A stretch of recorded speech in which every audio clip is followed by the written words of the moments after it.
Right to freedom है वो हमको टी देता है। या you heard it correct, I said T, चाय बोला है मैंने। Attentive detention is very important for 2 marker. 101% ये क्वेश्चन आता ही आता है, मुझे पहले से ही लग रहा था इसी में कुछ प्रॉब्लम है। ऐसे पॉइंट पेंसिल से मार्क करो जैसे जैसे मैंने बताया है, और क्लास में ट्राई करो कि आप यहीं का यहीं सुन लो, यही लर्न कर लो। लाइक मैं जब पढ़ा करती थी मेरा यही होता था, क्लास में इतने फोकस से सुनो कि तभी वहीं का वहीं लर्न हो जाए। Okay, so in the last class we have already done chapter number 1. Now it's chapter 2, rights in the Indian Constitution. अब मैंने बेसिक दिया था आपको पहले, लास्ट फर्स्ट चैप्टर में थोड़ा सा बता दिया था कि हम फंडामेंटल राइट्स के बारे में पढ़ने जा रहे हैं। सो फंडामेंटल राइट्स कितने होते हैं? 6। फंडामेंटल राइट्स कितने होते हैं? 6। पहले कितने थे? 7। पहले थे 7, बट अब कितने हैं? 6। कौन कौन से हैं उनको अब डिटेल में हम पढ़ेंगे इस चैप्टर के अंदर, ठीक है। Rights in the Indian constitution वाले चैप्टर में एक क्वेश्चन आपका ये 1 मार्कर बन सकता है यहाँ पर कि कॉन्स्टिट्यूशन, इंडिया का जो कॉन्स्टिट्यूशन है उसमें फंडामेंटल राइट्स किस पार्ट में लिखे हैं, किस पार्ट पर। कोई नहीं पढ़ता इस इंट्रोडक्शन को, और यहाँ से ये 1 मार्कर बन सकता है कि पार्ट 3 में लिखा है। Part 3 of the constitution of India lists the fundamental rights. So this is of 1 marker, क्योंकि मैं इस तरीके से पढ़ा रही हूँ कि साथ साथ आपको पता लगे कि पेपर में लिखना कैसे, 1 मार्कर क्या बन सकते हैं, ठीक है। तो साथ में मार्क करते हुए चलो। Now very first topic of this chapter, the importance of rights. अब राइट्स की इंपॉर्टेंस क्या है, हमें क्यों जरूरत है, इतना क्या महत्व है राइट्स का। अब इन्होंने यहाँ पे 2 स्टोरीज बताई हैं हमको। पहली स्टोरी है 1982 की, जब गवर्नमेंट को कुछ कंस्ट्रक्शन कराना था। कंस्ट्रक्शन कराने के लिए गवर्नमेंट ने कुछ कॉन्ट्रैक्टर्स को पकड़ा और कहा कि कुछ एम्प्लॉयर्स मतलब दे दो कुछ कंस्ट्रक्शन वर्कर्स, हमें ऐसे ऐसे काम करना है, फ्लाईओवर्स बनवाने हैं, स्टेडियम्स बनवाने हैं। कॉन्ट्रैक्टर्स ने क्या करा, जो बहुत ही पुअर बैकग्राउंड से आते हैं उन कंस्ट्रक्शन वर्कर्स को चूज कर लिया, ठीक है, कोई बात नहीं, चूज कर लिया, उनको काम दे दिया।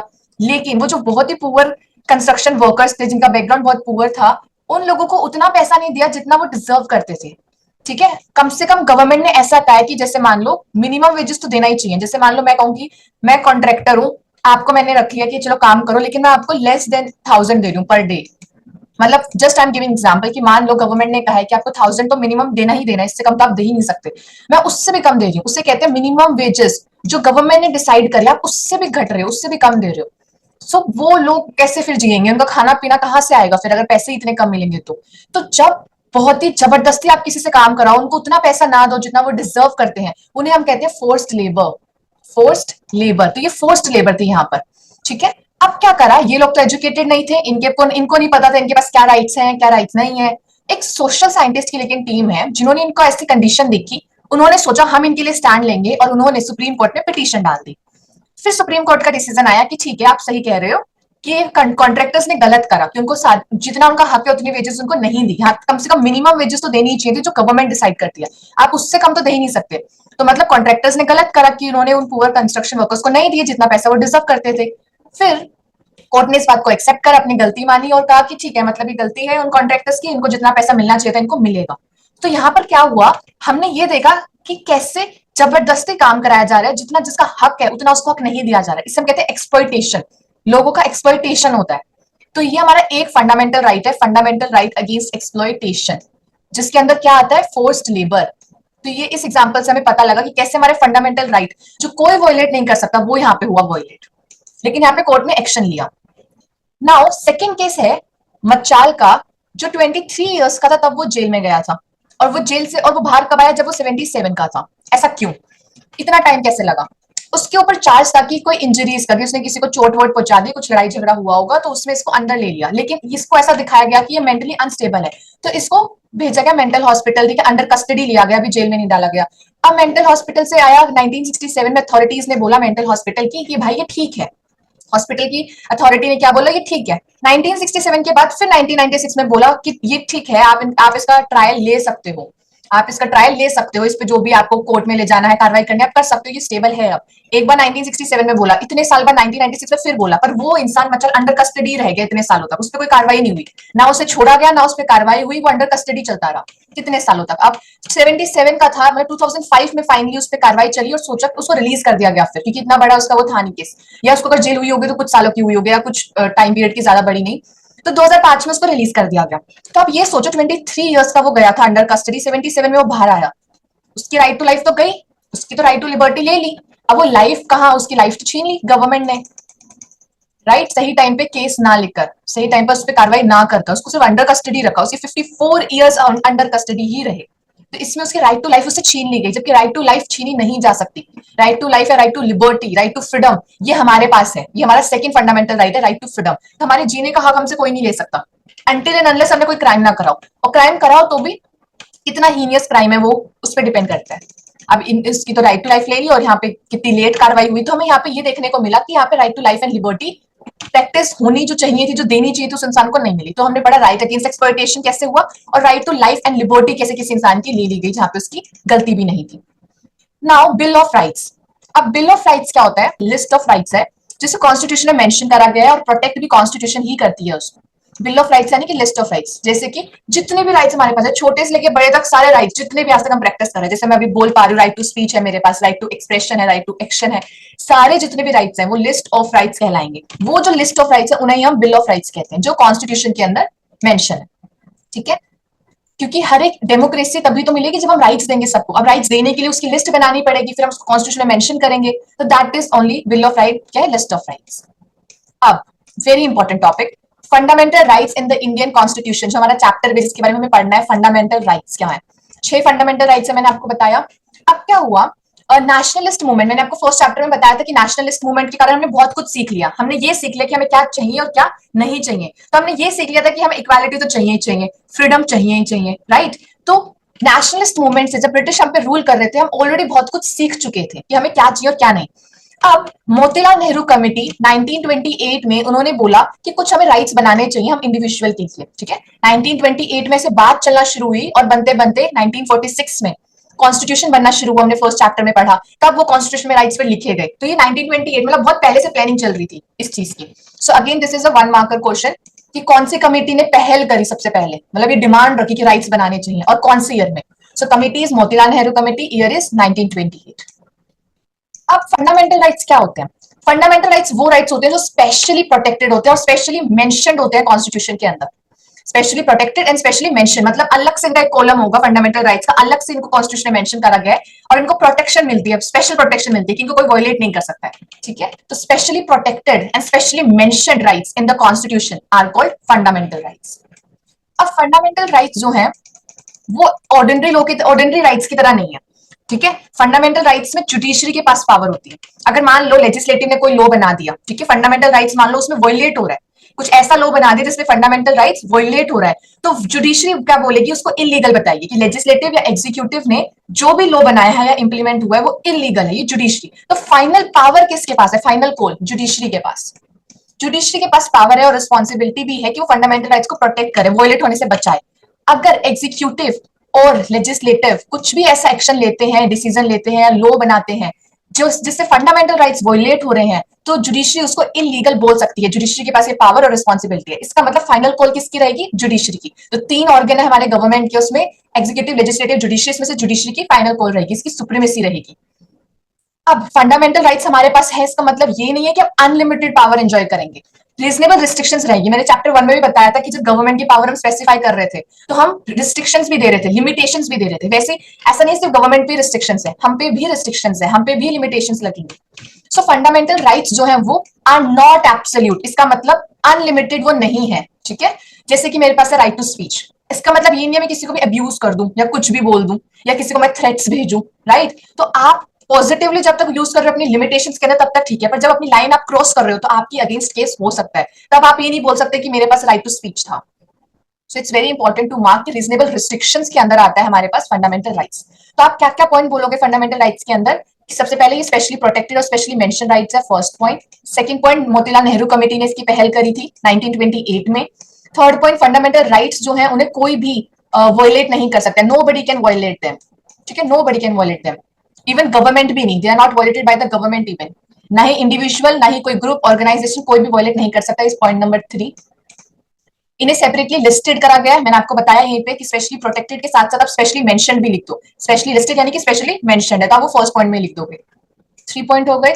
फोर्थ पॉइंट आप लिखोगे जुडिशरी वाला, कि जुडिशरी की सुप्रीमेसी रहती है यहाँ पे। एंड फिफ्थ पॉइंट हमारा आ गया कि ये फिफ्थ पॉइंट ये हमारा अनलिमिटेड वाला, कि अनलिमिटेड नहीं है, रीजनेबल रिस्ट्रिक्शंस है। इसके अलावा एक 6 पॉइंट और बन सकता है कि जो फंडामेंटल राइट्स हैं वो कौन कौन से हैं। आप 6 के 6 नाम बता सकते हो जो हम अभी आगे करेंगे, और आप ये बोल सकते हो पहले 7 थे, राइट टू प्रॉपर्टी हटा, हम बताएंगे कौन से ईयर में हटा, क्यों हटा। और हम नॉर्मली 6 पॉइंट में ये लिख सकते हैं या फिर कि पहले 7 थे, राइट टू प्रॉपर्टी अब नहीं है, अब 6 है, कौन से 6 नाम लिख दो, तो आपका एक 6 पॉइंट बन सकता है। उसके बाद फंडामेंटल राइट्स हमने सबसे ऊपर इंट्रोडक्शन में पढ़ा कि पार्ट 3 में फंडामेंटल राइट आता है। आप वो भी लिख सकते हो कि इंडियन कॉन्स्टिट्यूशन की पार्ट 3 में फंडामेंटल राइट जो है मेंशन है। सो बहुत सारे पॉइंट आपको फंडामेंटल राइट्स में मिल जाएंगे। इसके अलावा एक बॉक्स बना हुआ है साइड में। अब ये बॉक्स इतना इंपॉर्टेंट नहीं है बट ये जरूर इंपॉर्टेंट है 1 मार्क के लिए कि साउथ अफ्रीका ने अपना कॉन्स्टिट्यूशन कब बना लिया था। तो दिसंबर 1996 इज द डेट, 1 मार्क, कि कब उन्होंने पूरा प्रिपेयर कर लिया था अपना कॉन्स्टिट्यूशन साउथ अफ्रीका में। तो आपके बुक में अगर मेंशन है बॉक्स में तो ये 1 मार्क के हिसाब से इंपॉर्टेंट हो सकता है।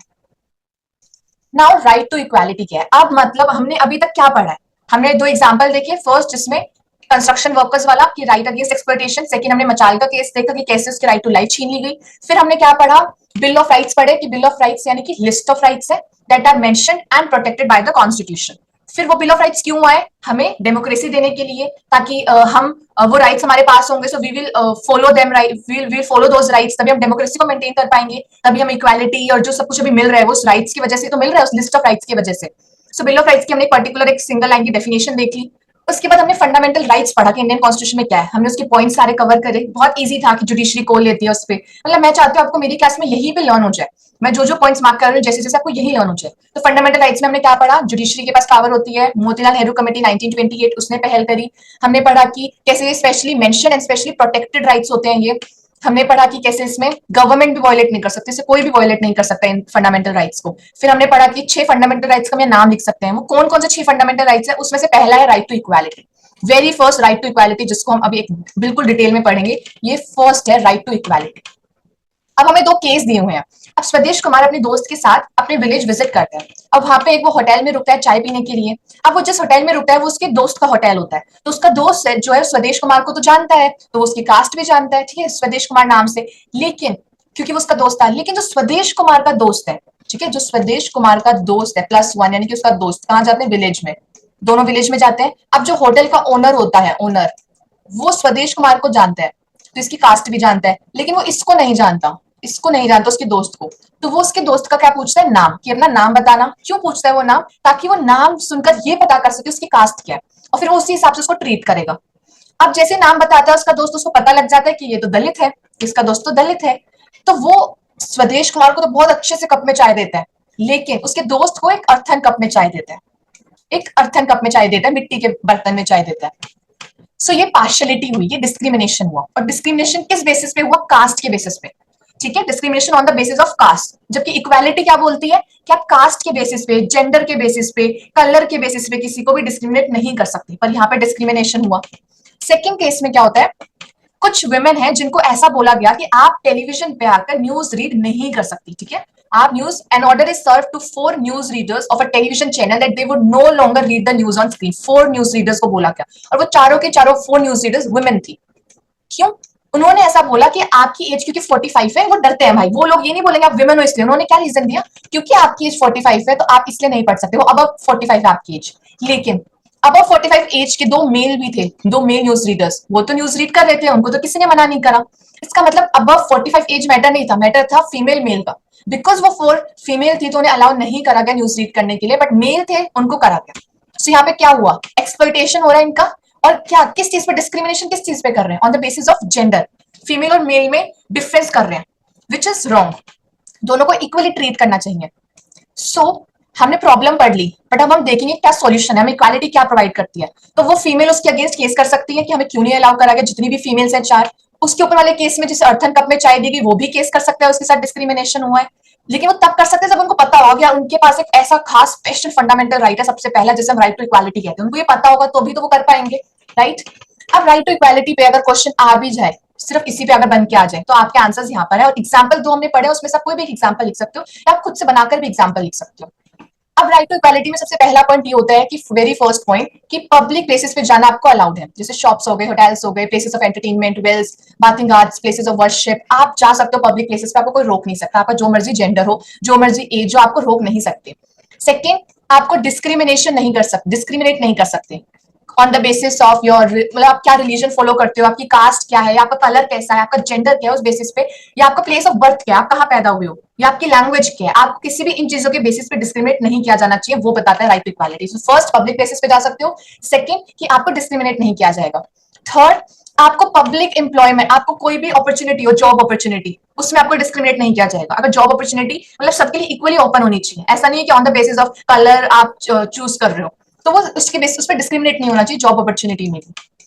नेक्स्ट, अनटचेबिलिटी प्रैक्टिस नहीं होनी चाहिए सोसाइटी में, जिसे हम कहते हैं छुआछात। जैसे पहले के समय में क्या होता था, जो लोअर कास्ट होते थे जैसे दलित, उनको गांव में कुएं में से पानी नहीं लेने देते थे, कहते थे इनको कोई टच भी करेगा तो हम पॉल्यूटेड हो जाएंगे, ऐसा कहते थे, हम मतलब हम बुरे हो जाएंगे, हम अशुद्ध हो जाएंगे अगर हमने दलित को टच कर दिया। ये पहले के जमाने में होता था। सो प्रैक्टिस ऑफ अनटचेबिलिटी अभी भी शायद कहीं कहीं कुछ कुछ कॉर्नर्स में अभी भी ये है, अभी भी ये होता है, बहुत कम बट अभी भी होता है ये। सो अनटचेबिलिटी नहीं होना चाहिए, ठीक है। इक्वालिटी देनी चाहिए सबको, किसी को भी ऐसा फील नहीं कराना चाहिए नीचा, या किसी को भी ऐसा कि आपको हमने छू दिया देख ले तो हम अशुद्ध हो जाएंगे on the basis of caste या रेस या religion. Last but not the least, that is public employment वाला थर्ड पॉइंट हो गया, अनटचेबिलिटी वाला फोर्थ पॉइंट हो गया, और फिफ्थ पॉइंट हो गया टाइटल्स, कि कोई भी टाइटल्स नहीं ले सकता। अब टाइटल्स जैसे कि क्या, टाइटल जैसे कि अब डॉक्टर लगता है नाम के आगे, आप ले सकते हो। एकेडमिक फील्ड में या मिलिट्री फील्ड में अगर कोई टाइटल आगे लगता है, जैसे पुलिस वालों के लगता है एएसआई एसआई, वो टाइटल्स होते हैं उनके, they are allowed. Academic field में होता है डॉक्टर हो गया, ठीक है, प्रोफेसर भी कोई पीएचडी करे तो उसके आगे भी डॉक्टर लगता है, दैट दिस इज अलाउड। लेकिन आप इसके अलावा कोई टाइटल्स नहीं रख सकते। जैसे पुराने जमाने में होता था महाराजा प्रताप सिंह पधार रहे हैं, सो वो महाराजा प्रताप सिंह, इतना बड़ा जो नाम तो प्रताप सिंह है, आगे महाराजा, वो टाइटल कैरी करते थे। या कुछ टाइटल मिलते थे, जैसे there is a book in English, Macbeth. In that book, Macbeth, written by William Shakespeare, वहां पे ऐसे टाइटल्स दिए जाते थे। The I am just forgetting the titles, but ऐसे वो जो कुछ वीर, वो अच्छा काम करके आते थे, वोट जीत के आते थे, तो उनको कुछ टाइटल्स दिए जाते थे। तो वो टाइटल्स नहीं देने चाहिए, वो बैन कर दिया, ताकि इससे पार्शलिटी ना हो, किसी को ऐसा फील ना हो कि वो डोमिनेट कर सकते हैं किसी के ऊपर, वो ऊपर नीचे वो वाली बात ना आए किसी के बीच में, ताकि इसलिए टाइटल्स बैन कर दिए गए हैं। बट मिलिट्री एकेडमिक टाइटल्स रख सकते हैं, क्योंकि उन्होंने कमाया ऑब्वियसली। अब जब आप महाराजा रखते हो तो भी वो आपने कमाया होता है, वॉर में जीतो तो भी वो कमाया होता है, बट वो बैन कर दिया बिकॉज समवेयर वो बैन इसलिए करा गया है ताकि पहले से जो चलती हुई चीज आ रही है ब्रिटिशर्स के टाइम पीरियड से, उस चीज को हम जितना तोड़ सके उतना तोड़े, कंटिन्यू ना करें। बिकॉज अगर हम किसी को महाराजा बोल रहे हैं तो कहीं ना कहीं मोनार्की सिस्टम को रिफ्लेक्ट कर रहा है वो, राइट, लेकिन मोनार्की सिस्टम के तो हम अगेंस्ट है, तो इसलिए टाइटल्स रखना बैन कर दिया गया। सो ये आपके राइट टू इक्वालिटी में 5 पॉइंट बनेंगे जो आप लिख सकते हो, और ऊपर में 2 एग्जांपल करें, उसमें से एक एग्जांपल कर सकते हो। बस राइट टू इक्वालिटी इतना आसान था, 5 पॉइंट, जिसमें क्या था, पब्लिक प्लेसेस पे जाना अलाउड है, डिस्क्रिमिनेशन नहीं होना चाहिए, अनटचेबिलिटी नहीं होना चाहिए, नो टाइटल्स, ठीक है। और एक और हमारा क्या था, what was one more, that is public places पे जा सकते हो, डिस्क्रिमिनेशन नहीं होना चाहिए, पब्लिक एम्प्लॉयमेंट, अनटचेबिलिटी, टाइटल्स, 5 हो गए। और एक आप एग्जांपल भी दे सकते हो, एग्जांपल जरूर देना हर आंसर में, ठीक है। It will reflect your thinking, it will reflect कि how your concept is clear, you know. Now article 16 बहुत आसान है। आर्टिकल 16 ये सिर्फ ये कह रहा है कि कोई भी गवर्नमेंट अगर रिजर्वेशन दे रही है किसी को तो वो अलाउड है। आप ऐसा नहीं बोल सकते कि अगर राइट टू इक्वालिटी है तो रिजर्वेशन क्यों दिए जा रहे हैं, फिर इक्वालिटी की बात कहां गई। सो आर्टिकल 16 ये बोल रहा है कि रिजर्वेशन देना राइट टू इक्वालिटी के अंदर ही आता है। आप उसको ऐसा नहीं बोल सकते कि जैसे मान लो ओबीसी को 27% दिया आपने, ठीक है, ओबीसी को आपने, I am just giving an example कि 27% दे दिया, ठीक है, और जनरल को आपने मान लो कुछ नहीं दिया, तो जनरल वाले बोलेंगे इनइक्वालिटी है हमारे साथ, तो या एससी एसटी को आपने दिया रिजर्वेशन, तो जनरल वाले बोलेंगे हमारे साथ तो ये इनइक्वालिटी है। सो ये स्टेट गवर्नमेंट आर्टिकल 16 में यही बोल रही है कि ये इनइक्वालिटी नहीं है, इसको हम इक्वालिटी के अंदर ही काउंट करेंगे, ठीक है। बाय बिकॉज मेरा खुद का पर्सनल ऐसा मानना है, जैसे मान लो एससी एसटी है, ओबीसी है, पुराने पहले के टाइम पे इनके साथ बहुत डिस्क्रिमिनेशन हुआ, इनको उतनी इक्वालिटी, इतनी जॉब अपॉर्चुनिटीज नहीं मिली जितनी मे बी जनरल्स को मिली। सो मे बी जनरल समवेयर कहीं भी देखा जाएगा पहले के टाइम पे तो हर जगह जनरल थे, जॉब अपॉर्चुनिटीज हो कुछ भी हो। ओबीसी एससी एसटी उतना आगे नहीं थे, तो उनको एनकरेजमेंट देने के लिए, प्रमोट करने के लिए, आगे बढ़ावा देने के लिए कुछ रिजर्वेशन देनी पड़ी, सो दैट वो आपके इक्वल आ जाए एटलीस्ट कुछ रिजर्वेशन, जिसको जितनी नीड थी, जिसको जितनी नीड थी। ये नहीं एससी एसटी ओबीसी तीनों को इक्वल रिजर्वेशन दी, जिसको जितनी नीड थी। ओबीसी अगर मान लो रेस में यहाँ पर है, जनरल यहाँ पर है, इसको सिर्फ इतनी नीड थी तो इतनी दी। एससी को मान लो ज्यादा नीड है, एसटी को मान लो उससे भी ज्यादा नीड है, तो उस हिसाब से रिजर्वेशन दी। काइंड ऑफ आप इसको एक रेस मान लो कि जिसमें जो जहां पर है, ओके। बाकी everybody has their own opinion about reservation, and but article 16 is stating कि giving reservation is you can't go against it, it is under equality only. आप इसको नहीं बोल सकते कि वो इनइक्वालिटी हो रही है, that is not so. Article 21 है हमारा, जो बोलता है कि protection of life and liberty मिलनी चाहिए। आप किसी की भी लाइफ एंड लिबर्टी नहीं छीन सकते, उसकी जिंदगी नहीं छीन सकते उससे।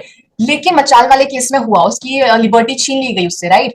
तो वो गलत हुआ वहां पे। लेकिन आर्टिकल 21 कह रहा है कि हम किसी की लाइफ लिबर्टी नहीं छीन सकते, लेकिन सिर्फ तब छीन सकते जब किसी ने कुछ गलत करा, उस पर कोई केस चल रहा हो। ठीक है, बहुत लोगों को फांसी की सजा भी होती है। अब हम ऐसा थोड़ी बोलेंगे राइट टू लाइफ है उसके पास भी, तो उसको फांसी की सजा क्यों हुई? इट डिपेंड आपने कितना सीरियस क्राइम करा है। ठीक है, एक हद पे अगर आपने कोई क्राइम करा है तो आपकी राइट टू लाइफ लिबर्टी मतलब ली जा सकती है, राइट टू लाइफ। लेकिन एक्सेप्ट अगर हम केस वाला सीन हटा दें कि आपने कुछ गलत नहीं करा, you are not a criminal, so obviously and you are not, you are very educated student, so आपकी प्रोटेक्शन ऑफ लाइफ कॉन्स्टिट्यूशन करेगी, आपसे आपका राइट टू लाइफ कोई भी नहीं छीन सकता है। ठीक है, that is article 21। Article 16 reservation वाला, तो आप ऐसे लिख लो इसको कि आर्टिकल 16 हमारा क्या है, अबाउट रिजर्वेशन। आर्टिकल 21 मतलब साइड में शॉर्ट नोट्स बनाते हुए चलो ताकि याद रहे। अभी तक हमने क्या क्या पढ़ा वो पता लगे आपको। तो हमने फंडामेंट बिल ऑफ राइट्स पढ़े, फंडामेंटल राइट्स पढ़े, राइट टू इक्वालिटी पढ़ा, राइट टू इक्वालिटी में हमने 2 एग्जांपल्स देखे, हमने 5 पॉइंट कवर करे। आर्टिकल 16 और 21 देखा हमने कि आर्टिकल 16 और 21 भी राइट टू इक्वालिटी के अंदर ही आते हैं। तो अगर आप राइट टू इक्वालिटी का आंसर भी लिखो तो आप आर्टिकल 16 और 21 को मेंशन कर सकते हो, और जरूर मेंशन करना, इट विल शो कि आपके पास कितनी नॉलेज है।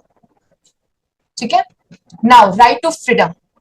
राइट टू फ्रीडम क्या होता है ना, ये हमारा आज का लास्ट टॉपिक रहने वाला है, राइट टू फ्रीडम जितना भी ये है। इसके बाद 3 हमारे 4 और रह जाएंगे शायद, वो हम करेंगे नेक्स्ट क्लास में। फिर हमारा डीपीएसपी, और बहुत इजी चैप्टर है, कि ये सारी चीजें हमें ऑलरेडी पता है, बस वी शुड नो कि हमें फ्रेम कैसे करना है अपने आंसर को।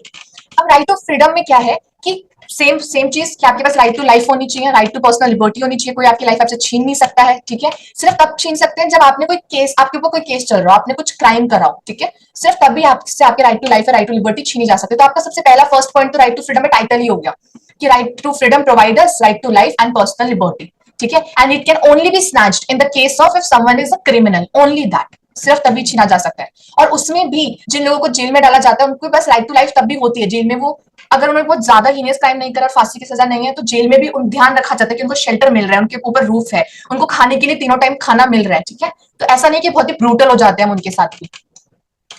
ठीक है, ऑल्सो फर्स्ट पॉइंट हो गया। सेकंड पॉइंट क्या होगा हमारा कि जो राइट टू फ्रीडम है वो हमको टी देता है। या यू हर्ड इट करेक्ट, ऐसे टी, चाय बोला है मैंने, दैट इज TEA। ये कैसे? अब T for thought, E for expression, A for action. Right to freedom क्या देता है? Freedom of thought, that is T हो गया हमारा, freedom of expression that is E हो गया, और फ्रीडम ऑफ एक्सप्रेशन के बाद एक्शन दैट इज A। ठीक है, राइट टू थॉट, एक थॉट हम कंटेन कर सकते हैं, कोई मना नहीं है उसमें, अपने थॉट को एक्सप्रेस कर सकते हैं, और एक्सप्रेस करे हुए थॉट पे हम एक्शन ले सकते हैं अनटिल एंड अनलेस वो पॉजिटिव थॉट है, उसमें कुछ नेगेटिविटी ना हो। ठीक है, सो हम वो चीज कर सकते हैं। So that is right to freedom. So right to freedom में क्या है? T, that is TEA, freedom of thought, freedom of expression and freedom of action. तो आपको टी से याद रहेगा, फर्स्ट पॉइंट में टी लिख लो कि राइट टू फ्रीडम हमको टी देता है, that is not chai but that is thought, expression and action. So first is T, second is right to life and personal liberty. Liberty मतलब फ्रीडम ही होता है कि पर्सनल फ्रीडम देते हैं हम लोगों को। सेकंड के बाद third point is preventive detention. अब not third point preventive detention क्या होता है? बेसिकली आप पे मान लो किसी को, किसी पे पुलिस वाले को किसी पे शक है, तो ऑन द बेसिस ऑफ शक वो उसको जेल में डाल सकता है। अगर ऐसा लग रहा है कि यार बहुत ही बड़ा क्रिमिनल है, ये पक्का कुछ क्राइम करने वाला है, कुछ प्रूफ हो उसके लिए आपके पास। ठीक है, या मे भी प्रूफ नहीं है, अभी सिर्फ शक है, बट आपको लग रहा है वो कुछ बड़ा करेगा। ठीक है, आपने उसकी कुछ एक्शंस में चीज नोटिस करी होगी, तो वो बंदे को आप भले अभी प्रूफ ना हो, आप शक के बेसिस पे उसको जेल में डाल सकते हो, और उसको आप जेल में 3 मंथ्स तक रख सकते हो, not more than 3 months, but आप 3 मंथ्स तक रख सकते हो उसको। ठीक है, तो प्रिवेंटिव डिटेंशन क्या है? It means that if the government feels that a person can be threat to law and order to the peace and security to the nation, it can detain और अरेस्ट दैट पर्सन। अगर कोई भी इंसान ऐसा लगता है कि हमारे नेशन के लिए एक थ्रेट हो सकता है, कुछ गलत करने वाला है, ठीक है, हमारी पीस को, हमारी सिक्योरिटी को ये खराब कर सकता है, तो उसको on the basis of apprehension यानी कि शक की बेसिस पे आप जेल में डाल सकते हो। ठीक है, उसको अरेस्ट कर सकते हो आप, लेकिन मेक श्योर कि वो प्रिवेंटिव डिटेंशन जो है, जो हमें जेल में डाला, अरेस्ट करा, वो एक्सटेंड नहीं होना चाहिए, वो बढ़ना नहीं चाहिए 3 महीने से ज्यादा। वो सिर्फ 3 महीने तक ही आप अरेस्ट कर सकते हो, उसके बाद आपको उसको छोड़ना पड़ेगा, क्योंकि आप शक के बेसिस पे ज्यादा देर तक किसी को अरेस्ट नहीं कर सकते। ठीक है, तो that is preventive detention, and preventive detention is very important for 2 marker. 101% ये क्वेश्चन आता ही आता है, it's very important. Now other freedoms, other freedoms में जो मैंने आपको ऑलरेडी बताया वही है, दैट इज टी। ठीक है, right to thought, right to expression, right to action, वो टी ही आपको अदर फ्रीडम में मेंशन करना है। और अदर फ्रीडम में क्या है कि ये सारे पावर नॉट एब्सोल्यूट, अनलिमिटेड नहीं होते हैं, लिमिटेड होते हैं। ठीक है, ये अनलिमिटेड नहीं है, कुछ रिस्ट्रिक्शंस के साथ आते हैं। ऐसा नहीं आप किसी को अब्यूज कर दो, कुछ भी बोल दो, या ऐसा नहीं है कि एक हमारे पास राइट होता है असेंबल पीसफुली, कि हम यूनियन बना सकते हैं, इकट्ठे हो सकते हैं। ठीक है, मान लो 5 का ग्रुप है, 10 का ग्रुप है, आप हो गए इकट्ठे, आप प्रोटेस्ट कर रहे हो बट पीसफुली। आप इकट्ठे, असेंबल होना मतलब इकट्ठे होकर आप प्रोटेस्ट कर रहे हो, बट वो पीसफुली होना चाहिए, शांति से होना चाहिए, बिना किसी आर्म्स के। आपके पास कोई ऐसा नहीं कि गन है या चाकू है, बिना किसी आर्म्स के आप कर सकते हो प्रोटेस्ट। लेकिन अगेन इसमें क्या लगा, रिस्ट्रिक्शंस लगा ना, कि आप आर्म्स नहीं रख सकते, पीसफुली करना है। तो under reasonable restriction right to freedom, 6 के 6 फंडामेंटल राइट हमें अंडर सर्टेन रिस्ट्रिक्शंस ही मिलते हैं। So we have done right to equality के 5.2 example, article 16 and 21। Right to freedom में we have covered preventive detention, T that is thought expression and action. फिर हमने करा असेंबल पीसफुली वाला पॉइंट, और हमने क्या करा इसके अंदर, right to personal liberty and life, जो आपसे कोई छीन नहीं सकता, वो हमने अदर फ्रीडम के अंदर कवर करा। एंड इसका अब लास्ट है राइट टू फ्रीडम के अंदर ही राइट्स ऑफ एक्यूज्ड। अब क्या होता है, बहुत बार हमारे सोसाइटी में क्या होता है, किसी को अगर मान लो पुलिस पकड़ के ले गई 1 दिन के लिए, 2 दिन के लिए, या कहीं साइन कराने के लिए, हमें क्या लगता है, यार इसने पक्का कुछ करा है, यही गलत है, इसी में कुछ कमी है, या इसमें मतलब हम उसको पहले गिल्टी बता देते हैं और उसको मतलब बुरी नजर से देखने लग जाते हैं, विच इज नॉट करेक्ट। मतलब जब तक कोर्ट डिसाइड नहीं करती, हम पहले ही अपना ओपिनियन दे देते हैं कि भाई वो तो है ही ऐसा। मान लो पिछले 10 दिन तक हम कितने अच्छे बने हो उसके मुंह पे, आई मीन, पर तब भी हम ऐसे बोल देते हैं, मतलब 10 दिन के बाद कैसे हमारा थॉट बदलता है उसके लिए। कितनी हिपोक्रेसी है सोसाइटी में कि हम ऐसे बोल देते हैं कि हाँ मुझे पहले से ही लग रहा था, इसी में कुछ प्रॉब्लम है। तो विच इज रॉन्ग ना, जब तक कोर्ट नहीं उसको बोलती कि वो उसने कुछ करा है क्राइम, हम पहले ही अपना ओपिनियन बना लेते हैं, और ओपिनियन क्या बनाते हैं, उसको उस नजर से देखने भी लग जाते हैं, उसको, उसकी फैमिली को, विच इज रॉन्ग।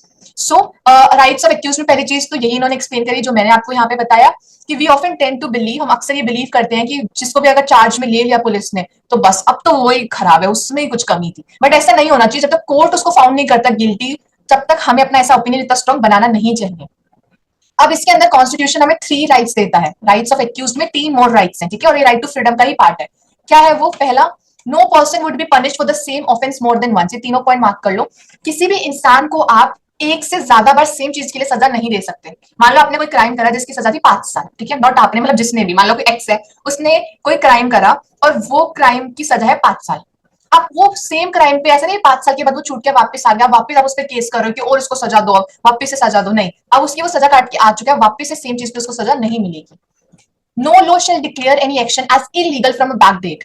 इसका क्या मतलब हुआ, कि बहुत इजी सा एग्जांपल देती हूँ। मान लो आपने चोरी करी टॉफी, ठीक है, या मतलब वट एवर, कुछ भी आपने चोरी करा, और आपने चोरी करा, लेकिन जब तक ऐसा कोई लॉ नहीं बना था कि चोरी करना अलाउ नहीं है, मान लो जब तक ऐसा था कि आप कर सकते हो चोरी, लेकिन जैसे ही आपने चोरी, आप बहुत टाइम से करते हुए आ रहे हो, बट एक दिन ऐसा आया कि जब वो लॉ बन गया कि चोरी करना आप इलीगल है, कि अब आप नहीं कर सकते।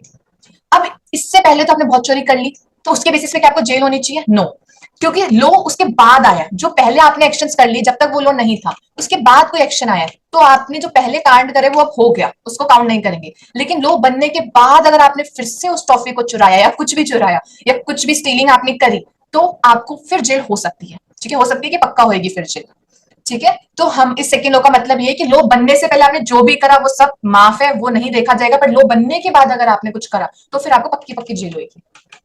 Third point is, no person shall be asked to give evidence against himself और हरसेल्फ। आप लॉयर को हायर कर सकते हो अपने आप को डिफेंड कराने के लिए, या कोई और थर्ड पर्सन चाहिए, थर्ड पार्टी का, जो आपको डिफेंड करे, जो उस प्लेस पे मौजूद हो, जो आपका स्टैंड ले एज अ एविडेंस, वहां पे आए कोर्ट में, ठीक है, आपके लिए गवाही दे। लेकिन आप खुद से गवाही नहीं दे सकते, वो नहीं मानी जाती, क्योंकि हम तो कुछ भी कहेंगे खुद के लिए बचाने के लिए, हम तो स्टोरी कुक कर सकते हैं, इसलिए थर्ड पर्सन या लॉयर या कुछ ऐसा प्रूफ चाहिए होता है। तो आप खुद को खुद के मतलब लिए एविडेंस नहीं होते कभी भी, नेवर। सो दैट्स इट, यहाँ पे हमारा चैप्टर फिनिश होता है।